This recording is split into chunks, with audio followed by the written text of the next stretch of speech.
and we're back with Legends of Lake Howell. Today our legend is Amanda Stevenson. Amanda, thank you for joining us. Yeah, thank you for having me. So tell us about your current job. All right, so I am the assembly lead for the Artemis 2 service module. So behind us right here, we have a mock-up of the Orion spacecraft. Crew module is up here, and then the service module portion that I work on, which is kind of like the powerhouse to the spacecraft, is this part down here. It is provided by the European Space Agency, so we have a lot of international partnership. And Lockheed Martin is the primary contractor that is building the crew module and the crew module adapter. So how did you get in this field? How did I get in this field? I actually started, I'm from Florida. I grew up in Winter Park, Florida, but I started my career at NASA in Ohio, actually. I started in Cleveland, Ohio. Yes, there is a facility up there. It's NASA Glenn Research Center. And that's where I started my NASA career. But of course, being a Floridian native, I had to move back down. So found my way down here. I was working Orion up in NASA Glenn, but I came back down here and then was fortunate enough to get into the Orion production office. So we actually oversee the integration and the assembly of the actual spacecraft. So with Artemis, there are different phases of it. And you started the first phase, I think the launch was back in November. Yes. So what was the purpose of that phase? How much can you share with us? Sure. Artemis 1 was a test flight, if you will. It was uncrewed. We didn't have any crew members on it. And we successfully launched in November, and we slingshotted essentially around the moon, tested all of our subsystems, got all the data back.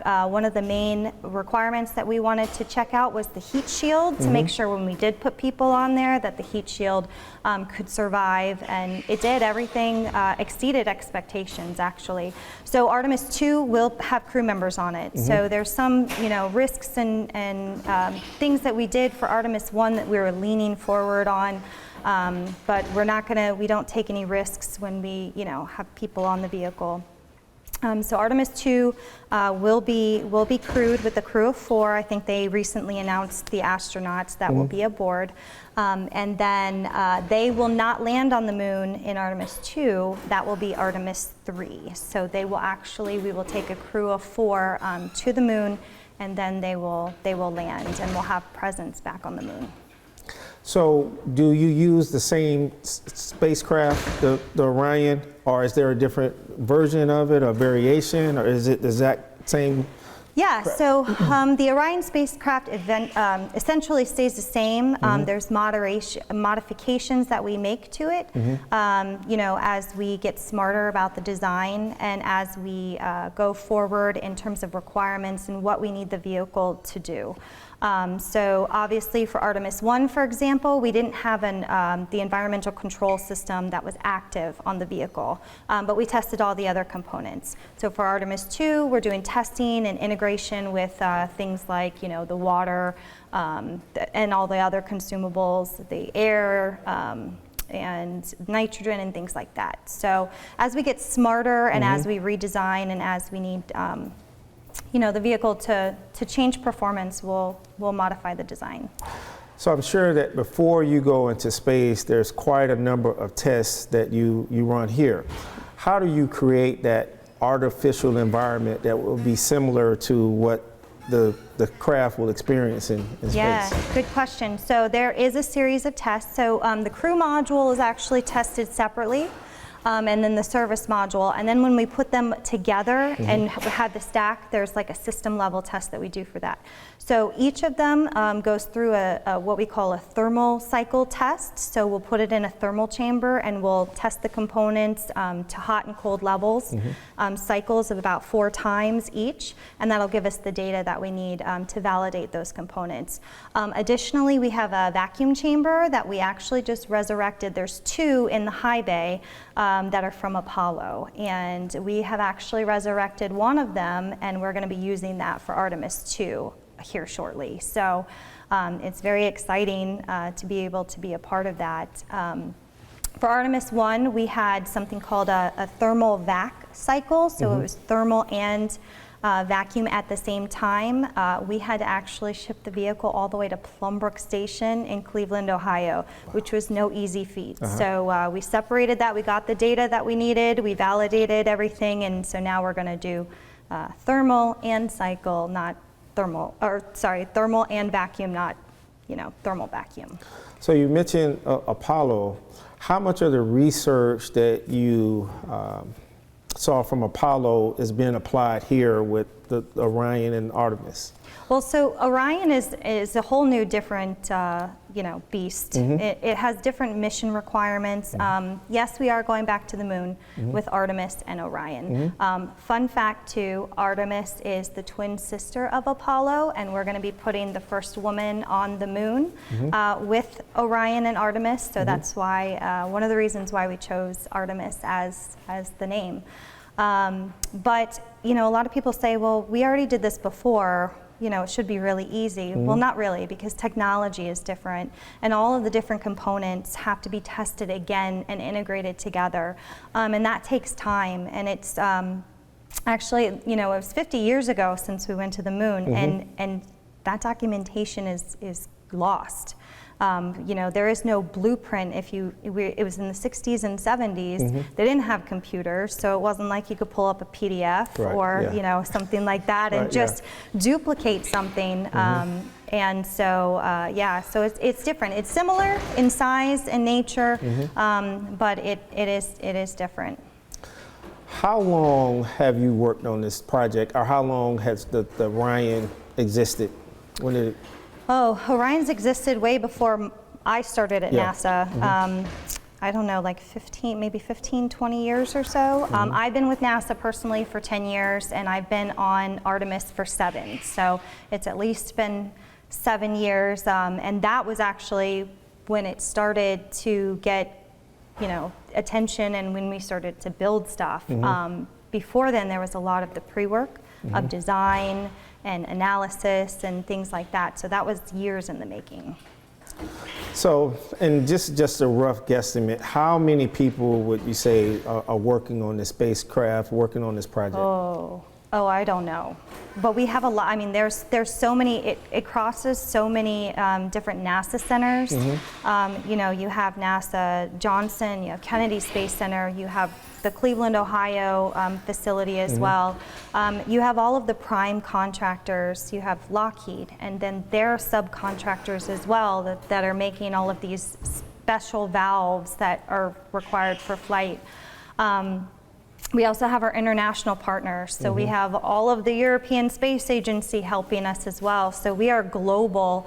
So I would just say a lot. A lot.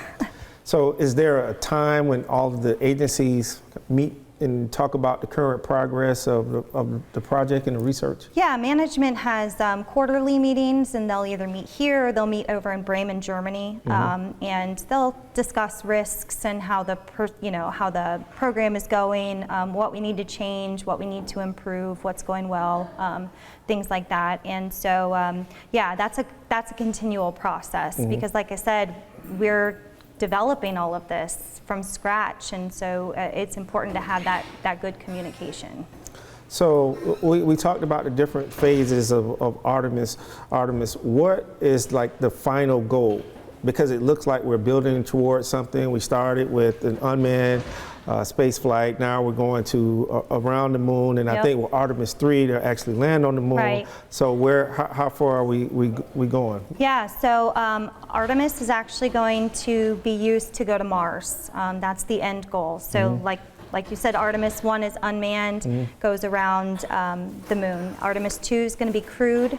It's going to have the same trajectory. Artemis 3, we're going to go to the moon, and Artemis 4 and up, we're going to be doing Gateway. So I don't know if you've heard of that. It's similar to the International Space Station, but it's going to be around the moon.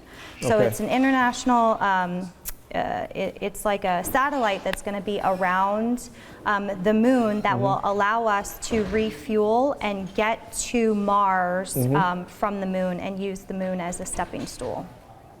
So, and you may not know the answer to this, but how long is the anticipated flight time to Mars? Oh, I don't know. I don't know off the top of my head how long that is. To the moon, how long is it? I don't know. Usually. A couple days. Couple of days. Yeah. Okay. All right. All right. Anything specifically that you like about this project? Oh, everything. I mean, I grew up with the space shuttle in my backyard, you know, as a Winter Park native. Every time there was a shuttle or anything like that, we would go outside and watch it, and we would roll the TVs into the classrooms. I'm dating myself. But yeah, so I mean, NASA and Kennedy Space Center has always been integral, you know, in school and stuff like that. So to be able to be a part of Apollo, for example, or like shuttle from like day one is like truly inspiring. I think it's just unbelievable. If you had asked Amanda from Lake Howell High School if she would be sitting right here working on a spacecraft for NASA, she'd be like, "Are you kidding me? I'll be at Universal Studios. I'll be hanging out with my friends." So yeah. So what here are, just talk about the design of the craft, the model in general. Yes, Yeah. so this is the Orion spacecraft. It's a quarter scale, built by Lockheed Martin and the European Space Agency. So what we have here is we have the crew module adapter, I'm sorry, the crew module. So this is where our astronauts are gonna be on the mission. Also built by Lockheed is the crew module adapter. So this is the interface between the crew module and then the service module, which is the part that I work on. So we have all the propulsion systems, the water tanks, all the propulsion tanks and stuff down here to all the power. It interfaces through the crew module adapter, and then it flows into the crew module so that our astronauts have all of the technology and stuff that they need. It is also powered by solar array wings. So we have 4 of them right here, so they deploy while we're in space. We actually just put on the 4 flight, like the real ones, on the spacecraft to go through one of our testing. So you'd asked about testing before. We have an acoustics test coming up. Where we're gonna basically surround the vehicle with a stack of speakers and just blast it to simulate the acoustics of launch. And so we put the solar array wings on the vehicle just to make sure that everything can sustain those loads, those acoustic Why is that important, the acoustics test? For vibration, it's really workmanship, making sure that, like I said before, we find all of those little things on the ground. So we want to just make sure that as an integrated unit, you know, everything behaves as it should. We also do functional tests of the vehicle before and after. So we do functional tests of the valves, of the prop system, of the ECLIS system, which is the consumable, and the life support system. We do a before test, get the data, and then we take it through these environmental tests, and then we do post-functional tests and then compare the data and make sure everything is still acting nominally. So this trip, Artemis 2, is it a 10-day trip, if I'm not mistaken, or how long is the trip? I don't know about Artemis 2. I don't know how long Artemis 2 is. Okay. I think 10 days is about right, and it'll be, like I said, crew of 4 on. So, relative size, like how large is this? Like in terms of like what would be relative in size that we could relate this to? I'm trying to think. I was like, it's the size of the crew module. Well, this is a quarter scale. So if you think about this, it's 4 times the size of that. So it's not that big. Yeah. And when we go out to the high bay and we actually see it, you'll see it's not that big to get in. It's a small capsule similar to Apollo, and they're going to be crammed in there a little bit, which is why we can't do the science experiments, because they can barely fit in there. But there's also, you know, there's a bathroom on board. And I was going to ask about that. Yeah, we do have a waste management system on board, so they will have all the luxuries of home in that facet. Okay. But you know, not a lot of other room to, you know, do cartwheels or anything like that in. What about like food and sleeping? How does that work? Yeah, I think they're going to be sleeping upright. Don't quote me on that though. Don't know about the sleeping situation, but food and consumables, standard, you know, take your perishable stuff up there, and then we have the water tanks and everything in the service module. Okay.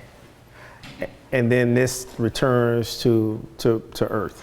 So only the crew module returns to Earth. The crew module adapter and the service module is a one-time use. So it actually falls into the Atlantic Ocean or the Pacific Ocean, I can't remember which one. So yeah, only the crew module comes back. Crew module adapter and service module one-time use. And then what we're trying to do and get better at is taking the heat shield that comes off of the crew module and reusing that for future missions. So will there be a designated landing location, and will they be able to control the designated landing location after they return, or how does that work? Yeah, so there is a designated landing location. I believe it's on the East Coast. Sorry, it's on the West Coast over by California. And we do have, for Artemis 1, we did work with the Navy for retrieval. So there is a whole recovery team that goes out there and knows exactly where the spacecraft is going to land, and then we go out and we safely get the crew out and on board a boat, and then we bring it back. So you control the flight path? No, I mean, we know where it's going to land based on data, but we can't necessarily control like pinpoint. Okay, yeah. All right. So when it's time for them to come back down, is there like a button that says go home or time's up, or how does that? I think it's a part of all the nominal software, because the mission is already, you know, in the system. And the astronauts, there is a mission duration, and there is, you know, a profile that we have to follow and things like that. There are certain trajectories and certain times that we do have to do things like thrust maneuvers and things like that to get where we need to be. And so all of that is calculated. Precise location, I don't know, but, you know, general location, yes. Now you mentioned that it's going to Mars as well. This doesn't look like it's coming. Is the plan to come back from Mars? So we're not there yet in terms of configuration, but yes, the whole idea is to be able to get to the moon with Orion and Artemis. Like I said, build Gateway, and then eventually use the technology to build further Orions that can sustain and refuel potentially at Gateway and then go to Mars. Okay, all right. And this will attach to a rocket. I think you showed me. That's right. One of the rockets. Over here? Yeah, so Orion will attach to our Space Launch System rocket, which is these two right over here on the right hand side. So Artemis 1, if you guys saw that launch, it did launch in this configuration, this 322-foot configuration. The SLS rocket is the largest rocket in the world, so it's the most powerful rocket, and it was quite successful. As you see here, so the Orion portion is actually, that portion over there is actually tucked into kind of like that Hershey Kiss shaped. And then there's a hat on it, and the pointy hat is actually a rocket system, so it's called the Launch Abort System. So if anything happens on the pad with the rocket, we have the ability to jettison the crew module and Orion away from the rocket so that we can get the astronauts to safety. So what's the difference between this rocket here and the one to the right? So this one here on the left is for crewed missions and the Orion spacecraft, and then the one on the right is for configuration for building Gateway. So when we have to take up payloads and things like that, we'll be in that configuration, which is about 60 feet taller. So. Now, will you work on this project as well? I hope so. Yeah. So I'm pretty early in my career. I've only been here for, I say only been here for 10 years, but you know, I have quite a ways to go. So hopefully I'll be here for at least, you know, Artemis 7, 8 when we get over to that. So yeah, I hope so. So how did you get involved? Because I'm sure there are a number of jobs that you can be involved with NASA. How did you get assigned to this project? You know, I think I was in Cleveland, Ohio, and somebody had asked me, I was doing systems engineering, and one of the systems engineer that was working in Orion, they liked me and they said, I want you to be on my team. And so that's essentially how I got onto the Orion program. I was just doing paperwork, requirements, things like that, and then as I made my way to Florida, then I became part of the production facility, which I didn't even know, you know, was as cool as it sounded, but it really is. It's the Orion Production Operations Office, and it's exactly what it sounds like. We'll go in there and we oversee the actual build of the spacecraft.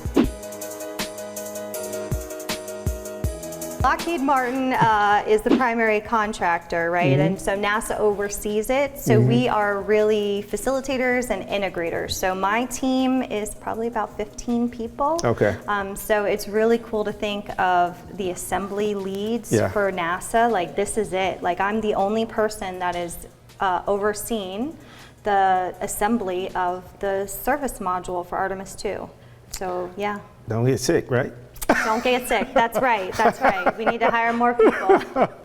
Tell me about the suit that we have here. So this is Neil Armstrong's spacesuit, and I like it in here in the lobby because as soon as you enter, like, this is the first thing that you see, and this building is called the Neil Armstrong Operations and Checkout Building. So it's a good reminder of what we're doing, that we're dedicated to space and what we've done in the past, and what we're getting ready to do, and how far spacesuits have come as well. If you've seen any of the new spacesuits. Right, and I was going to ask, like, how much have they evolved? You know, they're not as clunky. We have better technology, better materials and stuff like that. That gives us more of a range of motion. If you saw the folks on the moon, they really didn't have that much motion, and being flexible when you're doing the spacewalks is really critical. So I know that they're trying to redesign spacesuits to be just as safe but more flexible and more comfortable as well for our astronauts. Okay, well, typical day starts at 7 a.m. for me when Lockheed has their first production meeting, and they talk about everything that happened the day before and then what they're going to do for the day. Okay. And so sometimes I'm here for that, sometimes I'll do it on the phone, and really it's different every day because it depends on what happened the day before. If we're testing, an anomaly might have happened where we thought maybe we would be done with testing, but maybe not. Maybe we're still troubleshooting something, or maybe we need to get EASA and Airbus involved.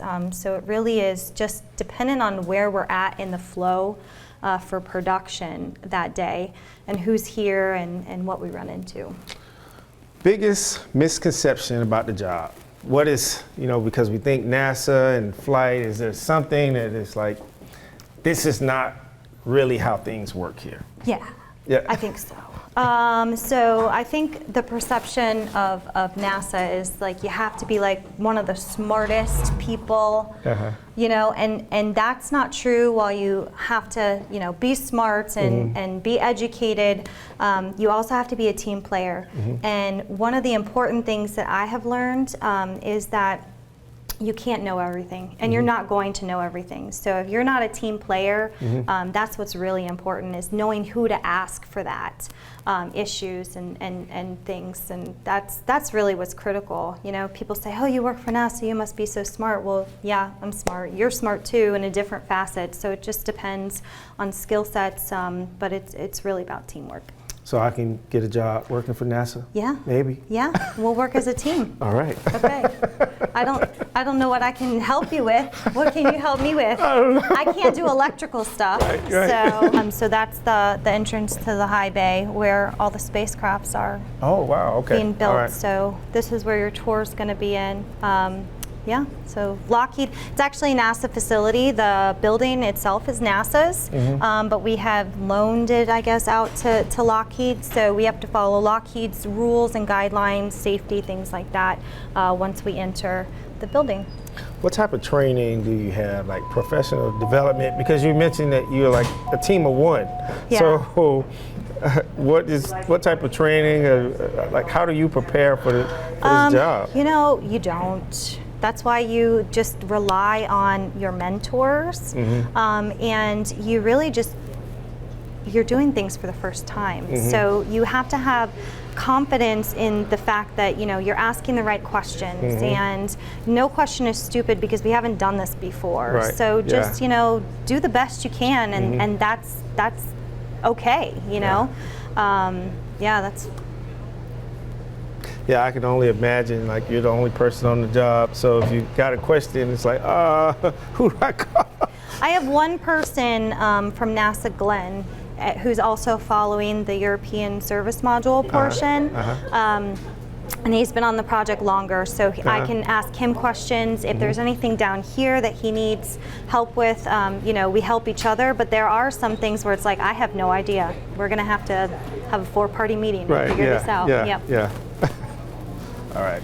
So we have Orion, the spacecraft. We have SLS, the Space Launch System rocket, and then we have EGS. So that's our exploration ground systems. Okay. So we build this, and then we actually hand it over to our EGS team, and they take it around NASA. They get it filled with the propellant. It goes on quite the journey once it leaves this building, and then it belongs to our ground systems team, and then they're the ones that actually take it to the vehicle assembly building, and then it gets integrated with the rocket.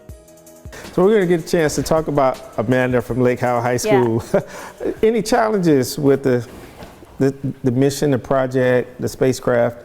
Oh.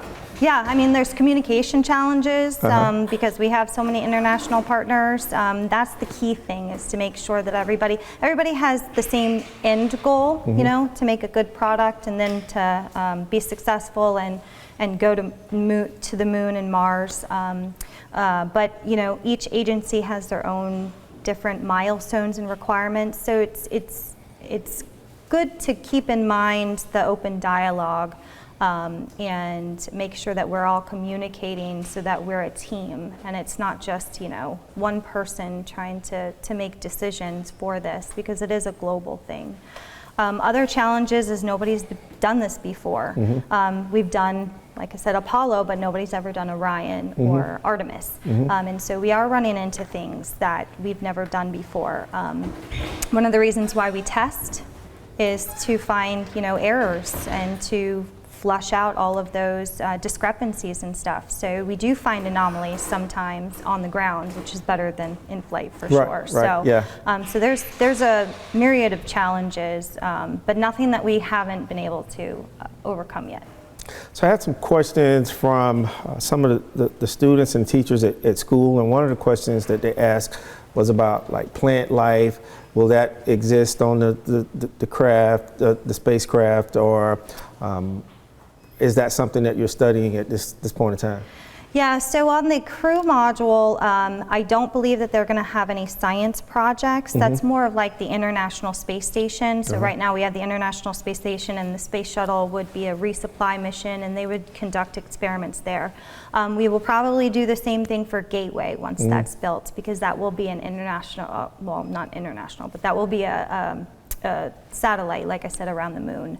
So that will give us opportunities to do further experiments for plant life and things like that.